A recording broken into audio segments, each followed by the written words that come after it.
Kas sa hoiad asjadest kinni sellepärast, et nad meeldivad sulle või sellepärast, et sa kardad nendest ilma jääda?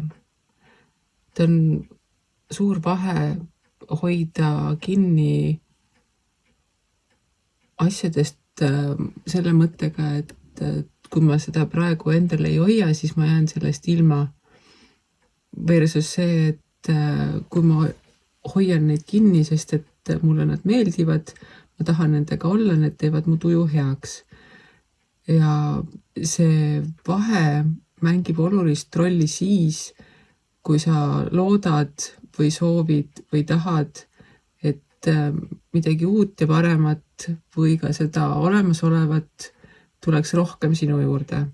Kui sa hoiad asjadest kinni hirmuga ilma jääda, siis sa töötadki selles ilmajäämise energias ning see leiab võimalusi sulle rohkem ja rohkem näidata, kuidas sa saad asjadest ilma jääda. Ja asjade all ma ei mõtle konkreetselt füüsilisi asju, vaid lisaks füüsilistele asjadele ka inimesi, emotsioone ja muid selliseid mida iganes võimalusi. Ja kui sa hoiad nendest selle hirmuga kinni, siis see hirm loob juurde just pigem hirmu, mitte seda, et sul oleks küllus.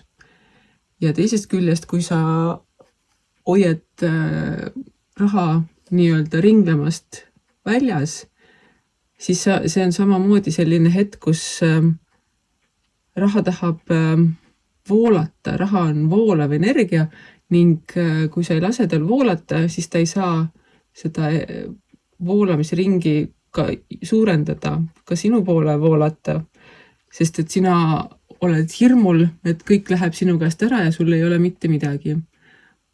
Proovi leida see tasakaal, selline hea raamistik, kus sa tead, et see, mis ma annan välja, see tuleb ka sisse. Sul ei ole vaja hoida endale asju sellepärast, et sa kardad ilma jääda, vaid kui sa tõesti tahad midagi endale, siis lase ta nii-öelda lahti, vaata, mida tema ise teeb. Ja tõenäoliselt on see, et kui sina oled nii-öelda tänutundes selle lahti lasknud ja öelnud, et ma annan sulle su vabaks, siis see tõenäoliselt leiab tee, kuidas tuua sulle tagasi mitmekordselt. Ja eestlastel on juba ammusest üks vanasõna ka, et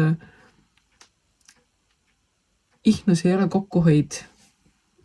Nii et kui sa oled ihne ja sa hoiad endale, siis see ei tee nii mitte kedagi, mitte kuidagi. Lase minema, las ta liigub. Võib-olla mingil hetkel on natukene vähem, aga ta tuleb ühel hetkel tagasi. Ja lõpuks jõuad sa sellisesse kohta, kus sa näed, et ei olegi vaja palju selleks, et olla õnnelik ja hea ja rõõmus ja leida see tasakaalupunkt, kus elu loobki selliseid uusi võimalusi, kus sa näed, et see kinnihoidmine hoopis takistab sind, et see hakkab hoidma sind ennast tagasi, et sa ei suuda oma täispotentsiaali lõpuks üldse niimoodi saavutada, kui sa hoiad kinni. Loomulikult sa pead endale selle kindla vundamendi nii-öelda laduma, aga see tähendabki seda, et lao see vundament ära ja siis vaata, kuidas seal kasvama hakkab, mitte et ära hoia kõike nii-öelda jõuga kinni, et muidu mul ei ole midagi. On küll, terve maailm on sinu oma ja sina ainult võta vastu ja usalda elu.